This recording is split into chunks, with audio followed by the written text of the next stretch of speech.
Tonight you will probably sleep alone, maybe with a partner, maybe with a pet curled at your feet, but mostly in silence, in a closed room, behind a locked door. This feels normal. It feels like the way humans have always slept. But the real answer is far stranger. For most of human history, you would never have slept like this. You would have slept in a pile, a heap of bodies pressed together, breathing in rhythm, in the flickering orange light of a dying fire. Your grandmother's foot against your back, a baby crying somewhere in the dark, the smell of smoke and skin and earth. And your brain still remembers this, even now. Even in your soft bed, behind your locked door, some ancient part of you is waiting for the others to lie down too. Let's go back. Not centuries, hundreds of thousands of years. Picture a group of early humans on the savannah, maybe 20 or 30 of them. The sun is setting. The temperature is dropping fast, the way it does in open grassland once the light disappears.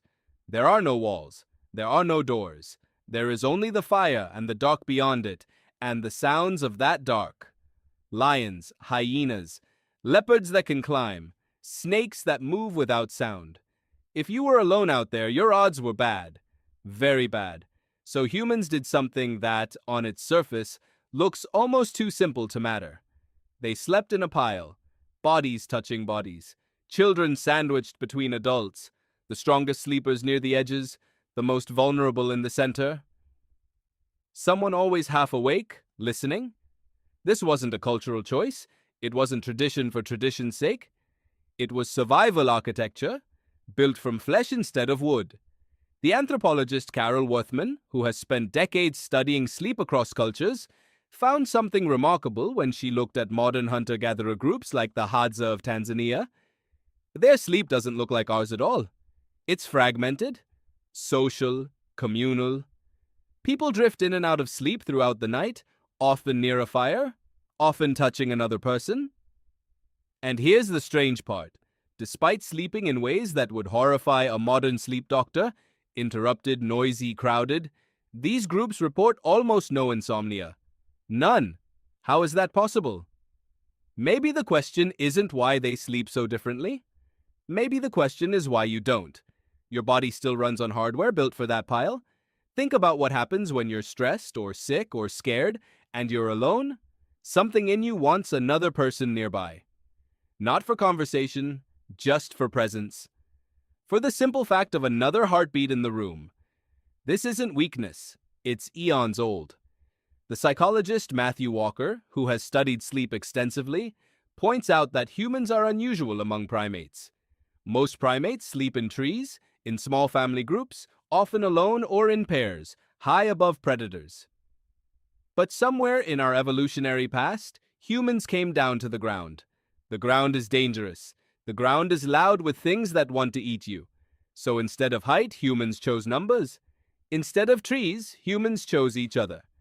And once you understand that, certain things about modern life start to look different. Have you ever noticed how hard it is to fall asleep the first night in a new place? A hotel room? A friend's couch? Even somewhere safe, somewhere locked and quiet? Some researchers call this the first night effect. One half of your brain stays unusually alert, almost on guard, while the other half sleeps. It fades after a night or two, once your brain decides the space is safe. But why would your brain need convincing at all? Because for most of human history, an unfamiliar place wasn't just unfamiliar, it was unmonitored. No one in your group had slept there before. No one had checked the perimeter. No fire had been tested against that particular darkness. Your brain isn't broken when it does this. It's doing exactly what it was built to do. It's just doing it in a world that no longer matches the one it was built for. Now think about something else. Why do so many people sleep better with white noise or a fan or rain sounds? On the surface, that seems backwards. Shouldn't silence be more restful? But total silence is rare in nature. Total silence often means something is wrong. Predators move quietly. A sudden absence of crickets, of birdsong, of ambient sound can mean something dangerous has entered the area. A fan or white noise doesn't just block out distractions, it mimics a baseline. It says, Nothing has changed. The background is still here. You can rest. Your brain isn't soothed by silence. It's soothed by a sound that says everything is still normal. There's a deeper layer to all of this too. One that has nothing to do with predators at all. When humans slept in piles, sleep was never private. Your breathing synced slightly with the people around you. Your body temperature was regulated by shared heat. Infants especially slept against a parent's chest, where their breathing and heart rate were literally stabilized by contact. Researchers studying skin-to-skin contact in infants have found that babies who sleep against a caregiver's body show steadier breathing, steadier heart rates, and better temperature regulation than babies who sleep alone. This isn't sentimental, it's physiological. Contact during sleep used to be a regulatory system, not a comfort. So when you put your child in a crib in another room, when you sleep with a closed door between you and everyone you love, you are doing something your body, on some deep level, still registers as unusual. Maybe even slightly alarming. Most of the time, this is fine. You're an adult. Your nervous system can handle it. But it might explain a small thing many people feel and rarely talk about. That low hum of unease late at night in an empty house. Not fear of anything specific, just a vague sense that something is missing. What's missing might not be safety exactly. It might be the absence of other breathing in the room. There's a flip side to this too, and it's the part that surprises most people. If communal sleep was so important, so deeply embedded, why does so much of the modern world insist on sleeping alone?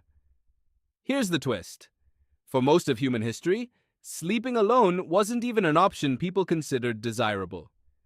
It was a marker of status, or punishment, or isolation. Royalty sometimes slept with attendants in the room. Soldiers slept in barracks. Families across cultures and centuries shared beds, shared rooms, shared body heat, often well into the 20th century. Simply because separate rooms were a luxury almost no one had. The idea of a private bedroom for every person behind a closed door is incredibly new.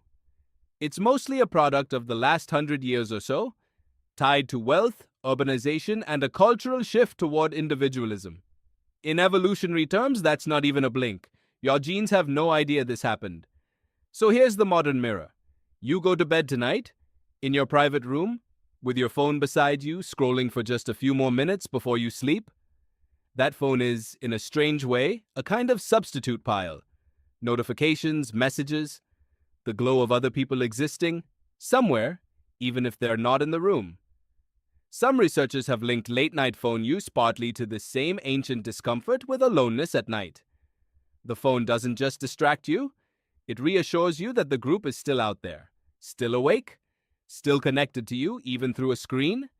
It's not a perfect substitute. The light disrupts your sleep. The engagement keeps your brain alert when it should be winding down. But the impulse behind it is ancient. You're checking that the fire is still lit. You're checking that someone else is still breathing nearby. Maybe that's worth sitting with for a moment. The next time you find it hard to fall asleep, in a new place, in an empty house, in a too quiet room, you're not malfunctioning. You're running software written for a world of fires and piles and shared breathing, software that has barely had time to update. And maybe the goal isn't to fix that feeling. Maybe it's just to understand it, to recognize that the part of you reaching for your phone or wishing someone else were in the next room isn't anxious or needy. It's ancient. It's old. It's the same part of you that, for hundreds of thousands of nights, needed another heartbeat close by to feel safe enough to close its eyes. Tonight you will probably sleep alone, but some part of you will still be listening for the others.